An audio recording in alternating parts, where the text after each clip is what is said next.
This is KUGAN CASSIUS for IFLTV. It's the start of Riyadh season, but in Wembley fight week. I'm delighted to be joined by Hamzah Sheeraz. Hamzah, how are you, first of all? Very well, KUGAN. It's been a while, mate. How you been? Yeah, it's been a while, yeah. It hasn't been that long, but it's been sufficient enough time. Yeah. But everything gone well? Camp, etc., etc.? Yeah, the usual, man. The usual. Everything's gone well. Camp number 21 out the way. It's another day at the office, isn't it? Another day at the office. And I know you're going to say in front of 96,000, it's not just a usual day at the office. It's not, but I've kind of trying to convince myself that it is, because I don't want to overcomplicate and I don't want to play the situations that could happen or whatnot. So I'm just keeping it simple. Yeah, I mean, listen, only a few of us could, not us, obviously including myself in that bracket, but to fight in front of these crowds. You've been on big bills itself, but this being in the UK, this is going to be one special night. Yeah, it's going to be good, man. A huge thank you to His Excellency and the team for being able to give me the platform to showcase my skills in front of such magnitude of fans, do you know what I mean? So I can only be thankful. I've done everything in my power and my capability to put on a good performance, and hopefully, God willing, inshallah, that's what I'll do. We'll talk about Tyler Denny in a second, but obviously last time out during the 5v5, the comprehensive pounding from Frank Warren's team against Eddie Hearn's team, and you were obviously a fifth of that and a big part in that. Yeah, no, it was good. It was good. Do you know, it was nice to be part of something different. Fight weeks before, it used to be so the same and it used to get tedious, and this time we had a lot more to play for, do you know what I mean? Especially the Frank Warren and Eddie Hearn, me being a captain as well, double points and whatnot. So I wouldn't say it was pressure, but it was definitely, I had that kind of different element of a fight. It was like going in there, yeah, you got to get the win, but if I get the knockout, I get the extra points, and it's exactly what I done. And it was a good fight as well. Do you know what I mean? It wasn't like it was there and it was one-sided. It was one-sided in the end, but at the start, took a few myself and I learned a lot about myself in that fight. I know you've already spoken about this, but obviously immediately after the fight, you and also Frank Warren voiced your opinion about that Chris Eubank fight, which didn't materialise. How close was it, or was it not really? Do you know what?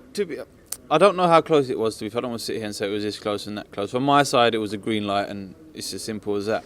From his side, for whatever reason, I don't know. I couldn't tell you. But for that fight to become a reality now, I've got to get over Saturday night, and hopefully within the next 2 or 3 fights, that could be something that we could get done at the Emirates. Emirates, yeah? There's not been a boxing fight at the Emirates. Listen, there hasn't been a fight there. And he said a few times that he doesn't want to fight me right away, so I don't mind. I'll wait a few fights, maybe even, God willing, pick up a world title, and then that makes that fight so much bigger. And like I said, Emirates would it'd be good to do it there, do you know what I mean? I'm liking the sound of this. Hamzah, I can understand why you'd want to fight Eubank, but realistically, why would Eubank want to fight you? The money's good. The money's good. It's simple as I understand I'm a high risk fight, and he doesn't see me as the reward making sense. All right, fair enough. And I've said okay to that. It's not an issue. And I'll do what I have to do.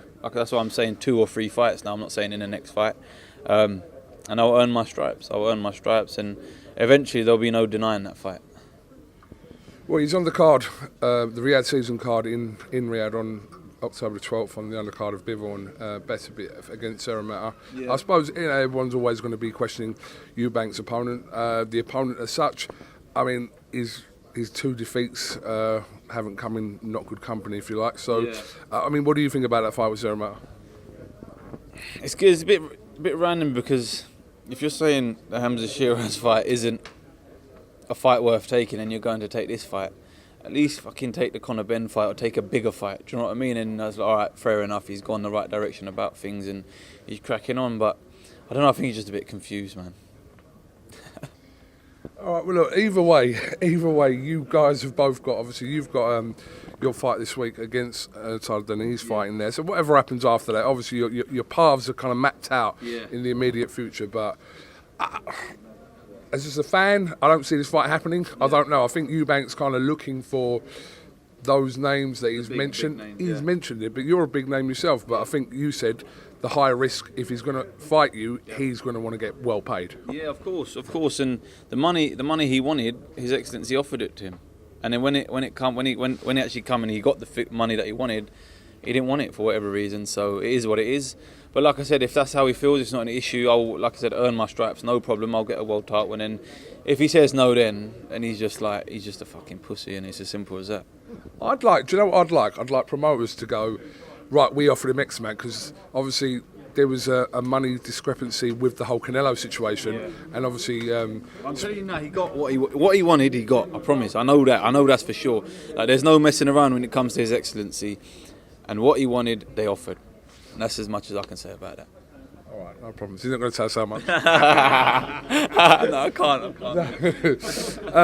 Somebody who was vocal about you in his interview the other day was Denzel Bentley. He was also chasing a fight with Eubank Jr, but also yourself. But, I mean, where does that figure in kind of your plans for the next kind of 6 to 12 months, Denzel Bentley? It's a great fight. You know, it's a great fight because the public are calling for it.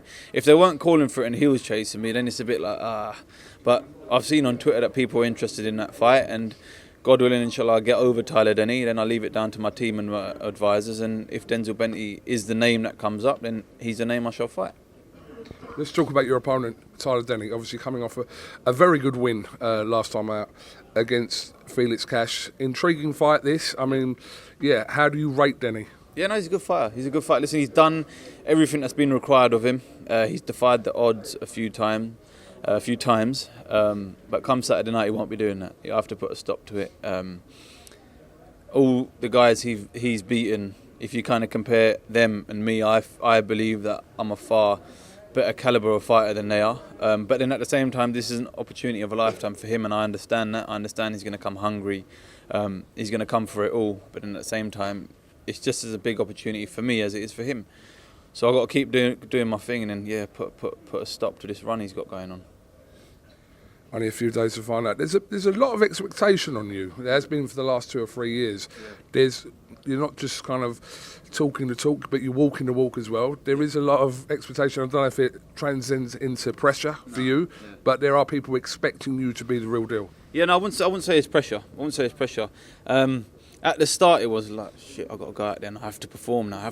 But, you know, once you do it a few times, you understand how it's done and what's required for it to happen again and again and again and again. And I suppose that's what makes the likes of Canelo and Mayweather and Pacquiao so great, because they know what to do, when to do it, how to do it, and why to do it. And that's kind of what I'm learning to do now. So no, it's definitely not pressure. It's more of a compliment, if anything else. People are expecting you to go in there to get the job done, and I'll live up to the expectations, inshallah. Just a quick one. AJ Dubois, how do you see this going?